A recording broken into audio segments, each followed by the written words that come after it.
Well, good morning. We greet you who are here and those who are online watching us. And I just want to say thank you all for allowing me to come back and be with you today. I fully expected to walk in and still see the danger and caution tapes up after the last time when I spoke for so long. And I'll have you know today, we drove Sandy's car, and so I reached down and got my watch out of the compartment that we keep it in. I had it in. But then I realized something on the way over here. I'm using my computer. There's a clock on my computer, so I guess that goes to show if you don't use the resources available to you, you'll get in trouble sometimes. And that's sort of what goes on with what we're talking about today. And our theme today is maintaining momentum. And we're doing step 11. We'll talk about that in a moment. But I just wanted to thank you all for your grace and your love, and to me, but also to Tom. And my understanding is Tom will be back pretty soon. And so continue to pray for him. And, when we look at those verses that were up there, you're talking about living by the world or living by the Spirit. And as a church, you all have shown a lot of love living by the Spirit. And I, as the district superintendent, greatly appreciate that. So thank you very much. Will you bow with me? Gracious God, we gather this morning and we thank you for your power, your love, and your grace. We are free to live as we would want to live and do what we would want to do. But you, oh God, show us a way to live. You don't just put us up here and we're on our own. You are with us if we will turn to you. You will help us if we'll turn to you. You will guide us if we will turn to you. So in these moments right now, God, we turn to you, asking that your Spirit would come into this place and come into this, your feeble speaker. Open my mouth, my heart, my mind. Say what you would have to say, and open all of our hearts to receive it this day. We pray in the name of Christ. Amen. As we gather on the 4th of July, we have freedom at the forefront of what we're thinking about, right? I mean, a lot of us wore red, white, and blue because this is Independence Day. You remember that on July 4th, 1776, the Declaration of Independence was signed, signifying our break from Great Britain. Now, it didn't come easy. There was a war that came. But that was our moment to stand and say, we are free.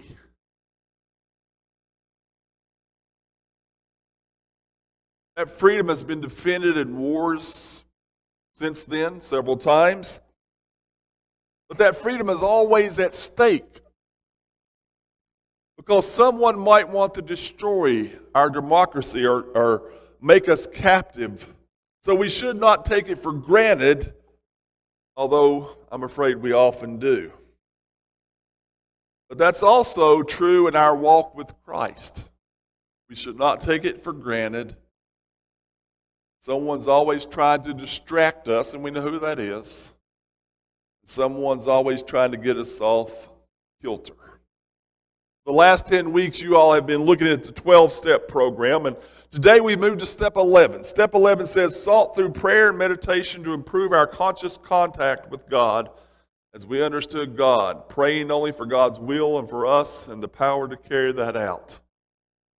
Step 11 suggests that the addict or the person, now remember, all of us can be addicted to something, should take time to sit at the feet of the higher power to ask and to listen.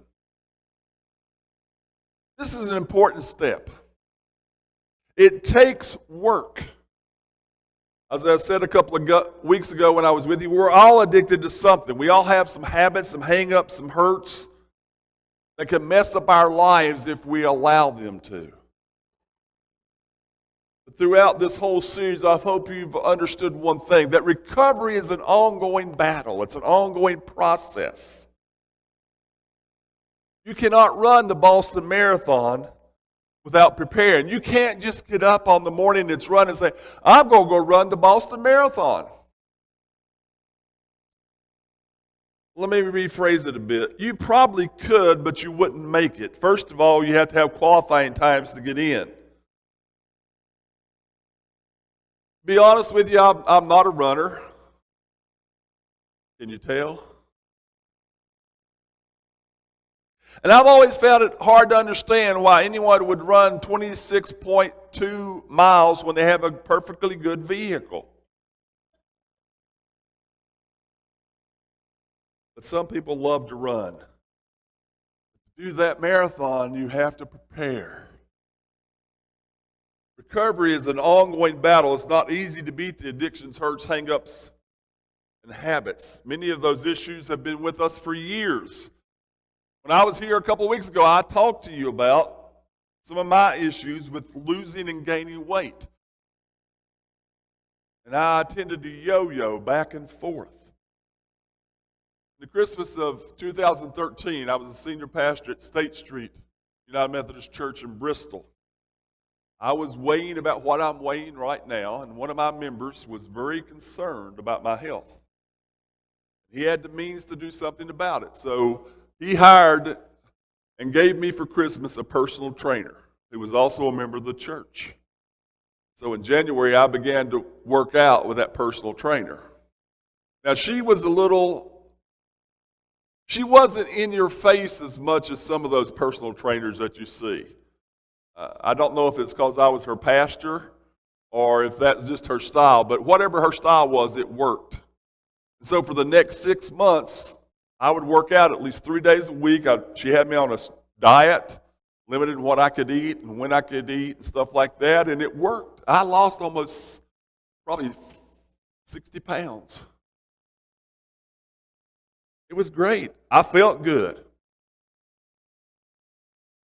And I know we were doing a similar series to this one that you all are doing in those days, and I said something to the people that I was not going to keep the weight off automatically. I was going to have to do something to maintain the momentum I had right then. What that does, it involves changes in lifestyles, and that's not always easy. You see, once we reach our goal of something, we tend to relax, and we tend to revert back to some old habits. That's why I've never been able to keep my weight off. So we moved in June of that year, 2014, and I became the DS of the Big Stone Gap District. And I was able to keep the weight off for a couple of years. But the DS lifestyle of meetings and travel and stress, and I'm a stress eater, wasn't conducive, at least that's what I said. It wasn't conducive to maintaining what I needed to do.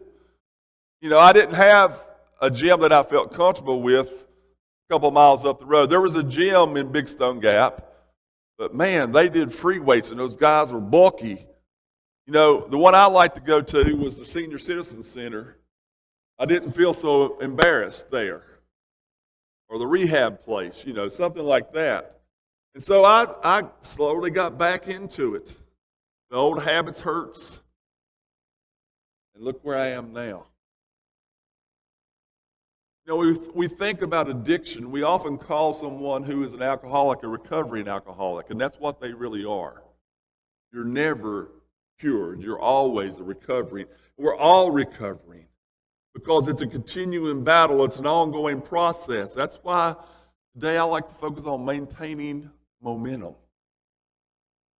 Now, the road to recovery is always a jagged road. It's 2 steps forward and 1 step back, or 1 step forward and 2 steps back. We fall into those self-defeating patterns if we're not careful, and the clinical word is relapse. The alcoholic goes back to drinking, the overeater goes back to the buffet, the gambler goes back to the casino, the workaholic fills up their schedule again. We're not careful, we tend to repeat the patterns of our past. It's easy to slip back into those old habits, hang-ups, and hurts. That's why I want to give you some maintenance steps on how to avoid that. Now, what can trigger that relapse? What can prevent us from maintaining that momentum? The first thing that can do that is complacency. We start getting comfortable with short-term gains. We say, I don't need help anymore. My pain has been eliminated, not eliminated, but reduced. I can live with that. I don't need to go to groups anymore. I don't need to talk to an accountability partner anymore. I don't need a counselor. I don't need a sponsor. We grow complacent. If there's one thing in our society, as Susan sort of mentioned, we have grown complacent as a society. The second trigger is confusion. That's when you start rationalizing. Well, maybe it wasn't so bad after all. The problem isn't really that bad. I can handle it myself. And you stop forgetting how bad it was. You only see the good spots. Third one is compromise. You go back to a place of temptation, you return to the risky situation, whether it's a bar or the mall or 31 flavors or whatever. You go back to that place like the gambler says, let's go to Las Vegas and we'll just see the shows. Yeah, that's going to work. Then the last one is catastrophe. That's what comes when it all builds up again and it all explodes again. All those old habits, hurts, and pains come back. The resentment comes back. Sort of like shaking up a pop bottle. It's been there. If you shake up a pop bottle and then you take off the lid, what happens? You're going to be wearing the ode of Coke or Pepsi or Mountain Dew. Why do we fall back? Because we don't do those things to help us maintain momentum. Because we drift from those spiritual gifts that help us be connected with God. We start listening to ourselves. We start listening to the world. But the biggest thing is we start reverting back to our own willpower. Now, if I remember right, step 1 says I'm powerless to change. Step 2 says God has the power. And step 3 says I'm giving it to God and letting God make changes in my life. After a while, you may start thinking, well, it's me doing this and I'm doing okay. I'm making changes. It's my power. You have some successes, but then suddenly you think you're all powerful again. You can handle it. And my friends, we are free to make our own choices. But how we use that freedom is the key. If you go back to your willpower, you're going to relapse. If you're thinking, I'll just try harder, forget it. God will let you relapse and relapse and relapse and relapse until you can't do it on your own. I have a little plaque. I can't remember where it's at. Maybe I need to find it. It says this, my Lord help me, the devil wants me fat.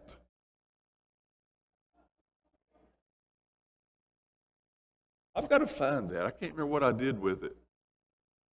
It may be in the kitchenette of the office. I don't know. I've got to look for that.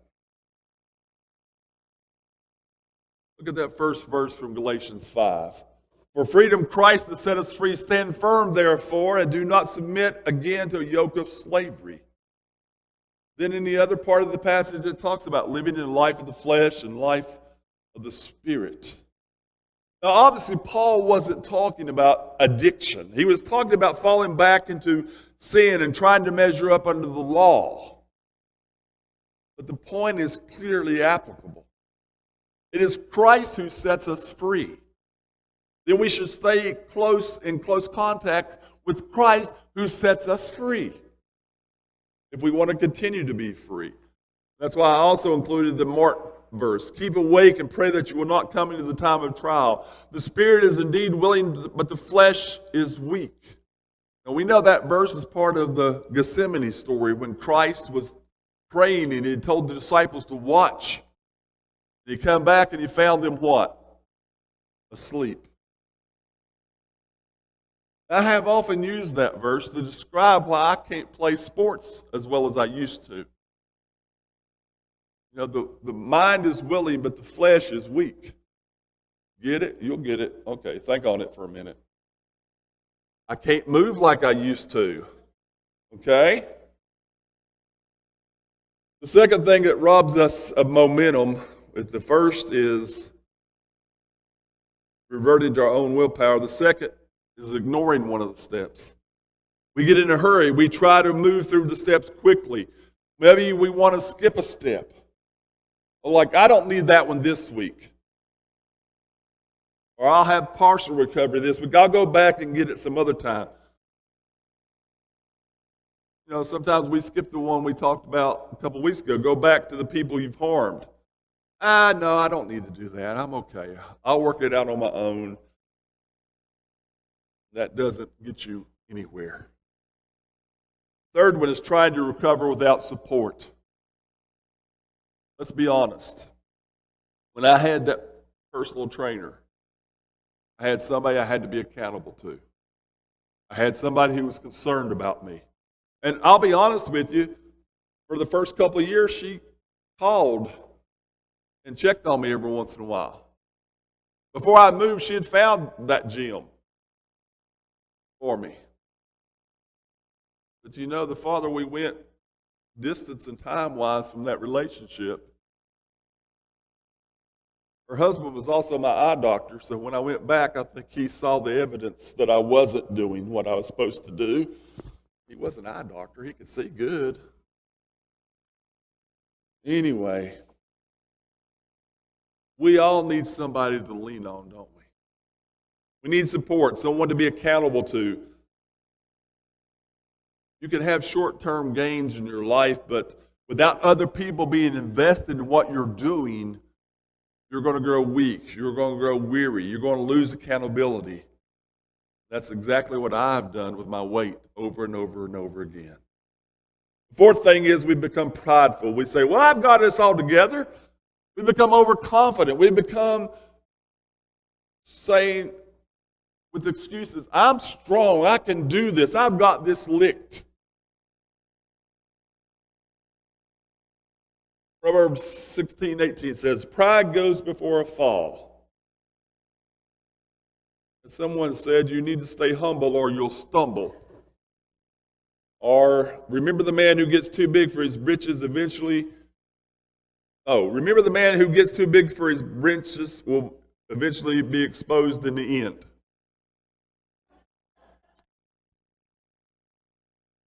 Or like the guy, we sort of blame it on other people. Like the guy who went to the psychiatrist and said, I've got a problem, I think. The psychiatrist said, okay, I'm going to show you some pictures. You tell me what they are, and I'll tell you what your problem is. So the psychiatrist holds up a picture of a square. The guy says, I see an apartment window, and inside there's a couple making love. He holds up a circle, and he says, I see a white, beautiful beach. That's a beach umbrella, and underneath that beach umbrella there's a couple making love. He holds up a triangle, and the patient says, I see a beautiful reservation. That's an Indian teepee, and inside that teepee there's a couple making love. And the psychiatrist says, we don't have to go any further. I know what's wrong. You're a sex addict. You're obsessed with sex. The guy said, me? Obsessed with sex? You're the one showing the dirty pictures.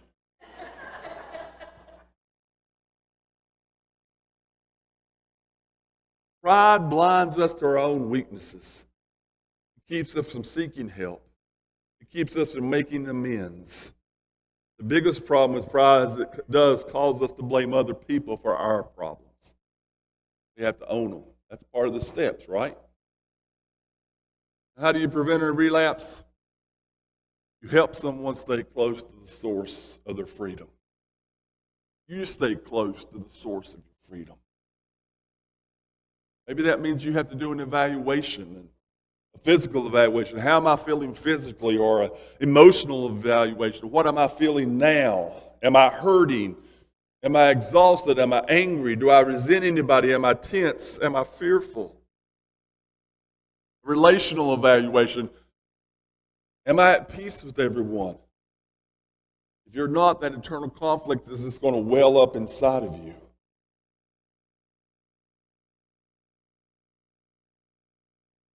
There's a cute story about this guy went for help, and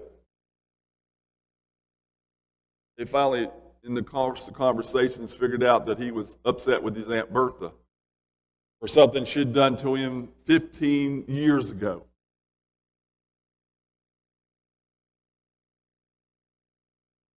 And she lives 1,000 miles away. He didn't realize that he was letting Aunt Bertha live rent-free in his mind. Then the fourth one that you do, evaluation, is spiritual. Am I relying on God? Moment by moment, day by day, am I relying on God? Or am I trying to do it on my own?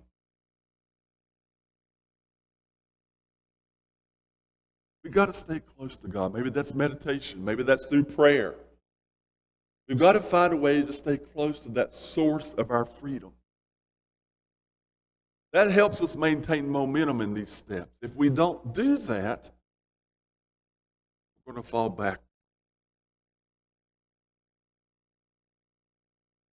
We can't do this on our own. You could have, you would have. You can't, so you won't.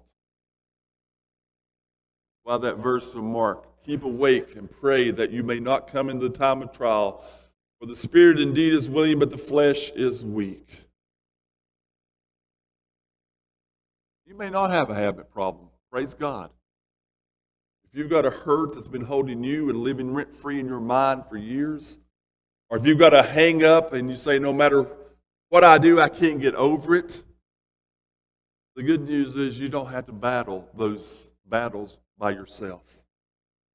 With His help, you can make changes that you want to make. He wants you to make those changes. He wants you to have life and have it more abundantly. So I want to ask you a question. Will you commend yourself, God's power, presence, and promise of freedom? Will you commend those you love the same thing? Will you commend those you know who are hurting and have been hurt the same power, presence, and promise? Because it's in that power, presence, and promise that we find the hope that God gives us. Now, I didn't confess all of my sins to you. I have another powerful addiction. I'm a shopper. I have learned over the years to curtail that.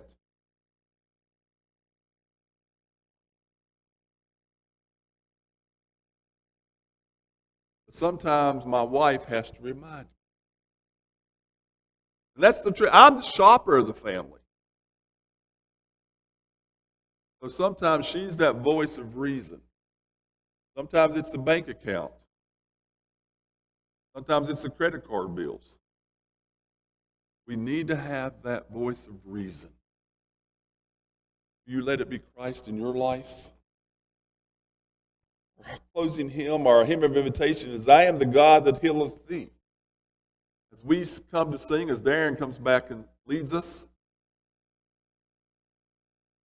if you need God's help this morning,